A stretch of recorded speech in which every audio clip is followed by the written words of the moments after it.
Hey everybody, Rob Robot Shlomo here, and we got the news yesterday that Alex Kurtzman's contract has been renewed at CBS. He's not going anywhere for a while. But you know what? I really don't feel like bearing this bad news alone. So I'm going to try something right now, and let's hope it works. So who are you and why are you here?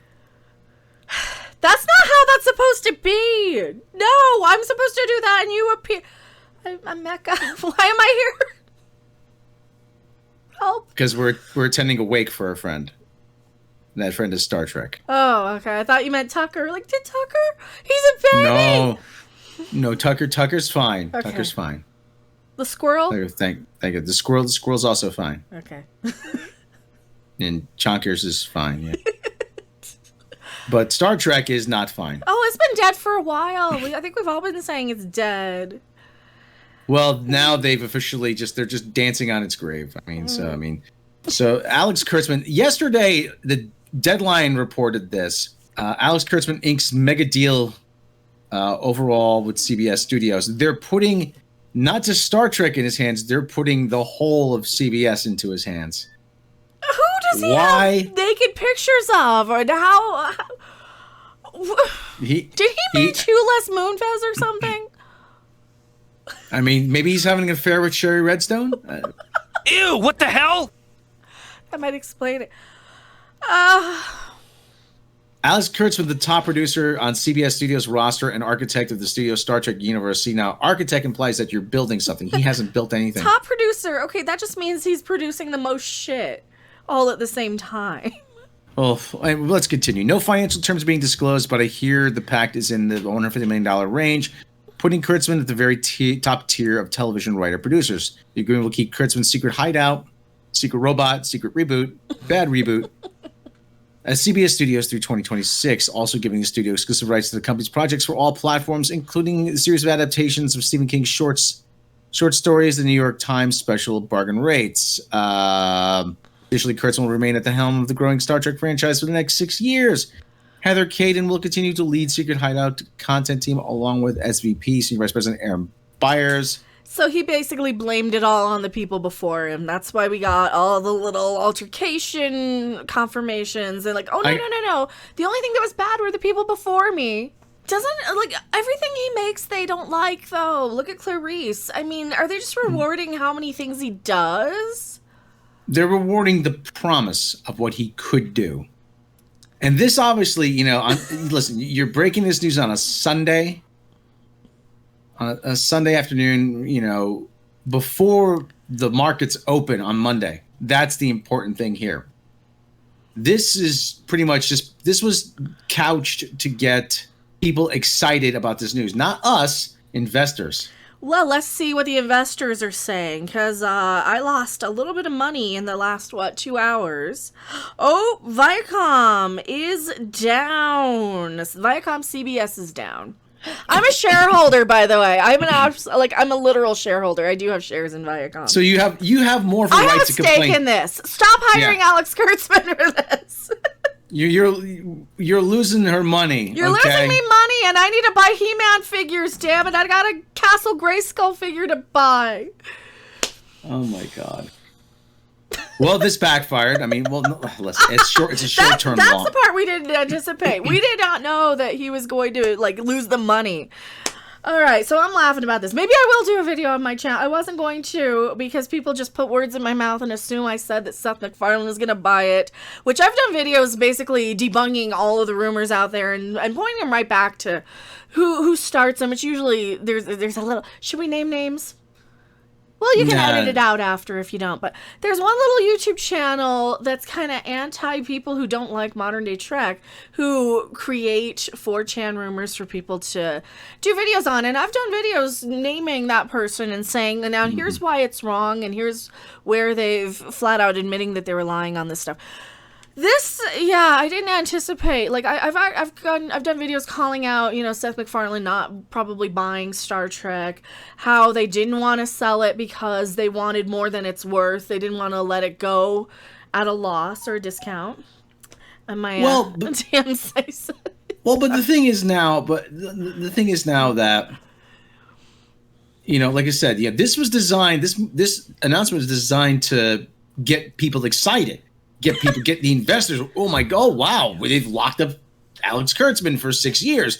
Whoa, look at that! Look, we're gonna have more Star Trek under his. Oh, and I can't believe that Viacom, it lost. Yeah, it's gone up 0% after hours. Looks like we're in after hours now on East Coast, but it went down.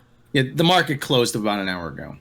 9 cents, 0.22%. Well, still. I mean, not what was the 22. activity though? Not 22. Let me double check, see how much. It dropped. It did drop. It did drop quite a bit.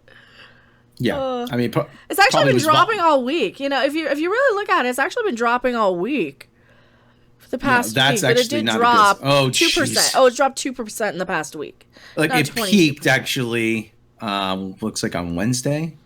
Yeah, it went up on Wednesday in the middle of the week. Yeah, for some bizarre reason. But it did drop. So it did drop. Today it dropped 0.22%. That's what it dropped. The overall trend is down for this stock, and the fact that you announced this on a Sunday again to goose the stock price. Well, it showed a modest gain, but it's not much. I mean, it's still trending downward. It looks like. It's the last 5 years. You had one little spike. And then nothing. Yeah. Like I always say, South Park's the only thing they have, really. Right? At least South Park's good. Listen, I nearly wrote. I was working on a script for a video a couple years ago, and I never recorded it. And I did get a hold of this. There was an investor meeting where they were going to oust Philippe Dahlman from Viacom. And there was a 99-page document that was circulating the board of directors and all the chair people. And they called Viacom a creatively bankrupt company. And this only exhibits the notion that they are still creatively bankrupt. But going back to Star Trek, I mean, there was a movement within CBS to sort of right the ship. They hired a bunch of people to manage the franchise. Isn't that correct? Well, they had that global franchise group, which it kind of just looked like to me a bunch of marketing people and a bunch of ways to, okay, how do we drum up, some LGBTQ plus articles to rage bait people into talking about it. That sort of, it really seems like a lot of the more controlled opposition sort of things or controlled marketing accounts, stuff like that. I call them Trek trolls. I call them Trek bots. Yeah. All they really do is they call people names. They just call you names for not liking it. They just go online and just call you names. But I mean, they keep harping on this article in Deadline. They keep harping on the Section 31 show. We got so much This Strange New World. I'm like, nothing is going to save Star Trek at this point. Star Trek is foobarred. Well, they're not trying to make Star Trek anymore. They're trying to make anything but. They're trying to turn it into, and I really think, I was just having this conversation this afternoon, actually, where I think that they're trying to do this, what kind of loss assessment can we do? Like, how many people do we, how much traction can we get with new audiences if we piss off the existing fan base? Yeah. It's like in Fight Club where they assess, okay, well, we'll only get sued $1 million, but we're going to make all this. So they're only going to lose like our small portion of us old school fans who really only like the old show. Like Star Trek was a niche of a niche always. And now they're trying to make it into the next Marvel and Supernatural and Harry Potter and all these things and Twilights and all these big major things that they can market as giant Comic-Con, like a Marvel movie. That's what they want. They want these shared universes. They want to be CW. They want to be the Arrowverse. They want to be everything but Star Trek. And well, yeah, I think they've decided, okay, how many, it's actually, is it more beneficial? I don't know. It must be working because they keep doubling and tripling and quadrupling down on it. They're turning it into something that's absolutely not by sacrificing, I guess, what it was. Well, it's there were about 10 years ago, there was a New York Times article that called Alex Kurtzman and Robert Orci Hollywood's quote unquote secret weapon, meaning that anything they touch, they cracked the code for writing hit films and hit TV. but everything is a sugar high with them. It starts out profitable, but then it quickly crashes. I mean, he lost money on a Spider-Man movie. Spider-Man is a license to print money. It is the most profitable character in superhero-dom. It's like Batman or something. He's like an Underoos superhero. My mom knows who Spider-Man is. Go to Walmart. Look at all the Spider-Man stuff on the shelf. And he lost money doing a Spider-Man movie. How do you do that? I go back, it's a special kind of stupid. It really is. So anyway, I no longer feel anything for Star Trek. Yeah, I'll watch the old episodes of the original series. I'll watch TNG, but you know what? I can't get angry anymore. I really can't. Yeah, I'm kind of like people want me to review. Oh, aren't you mad Lower Deck's coming back? I don't know. I don't care. No, I'm not angry Lower Decks. I mean, like, listen, there's more of us than there are of them. Let's just put it that way. And the people that you thought who were gonna show up, the people that wear a flannel shirt and dress like a lumberjack and live 100 miles from the nearest tree, ride an old timey bike, the penny farthing to the office once a week to work as a graphic designer, and shop at Whole Foods and buy stuff exclusively on Amazon and wait in line overnight for iPhones. Those people aren't showing up. They haven't yet. They're not going to. You are stuck with us. You have to win us back. And I'm done. I'm like, I don't care. I'll watch it to riff it, but frankly, I care more about Masters of the Universe right now or anything else. Because for all the bad shows I'm watching, at least I'm getting some entertainment out of some of them now. I'm back on a music kick. And I'm back. I'm playing video games again. I'm doing game streams. Music, baseball, sports ball. As you put it. All right. Well, I've got nothing. I've got nothing left to say. And I don't want to do a video on my channel because people are just gonna assume I said a bunch of shit. That's all it attracts anymore. Are the Trek trolls, the marketing accounts? This is what I've been tweeting. I didn't want to actually even do a short video on my channel, because it's only going to attract the Trek trolls who think you said something you didn't, or this small little demographic of people who are mad at you for not liking it and just tell you to stop watching. Fine, I'll stop watching. I don't care. Listen, I don't even want to review Lower Decks. I stopped watching that halfway through. How can you be mad at me, angry? How can you be angry at me for not liking it when it's not good? I know.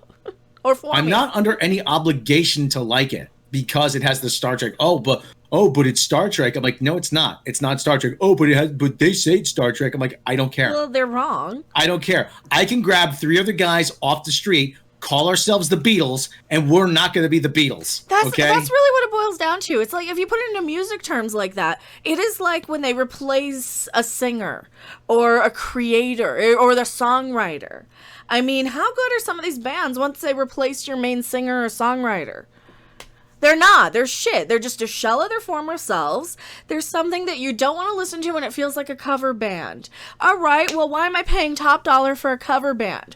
Where are the actual Star Trek writers? You've got a bunch of Gilmore Girls writers who are putting on their little nerd Star Trek outfits going into the office with a Funko on their fucking desk. Sure, they're dressing up like a geek. They're acting like a geek. They're pretending they're geeks because geeks are popular.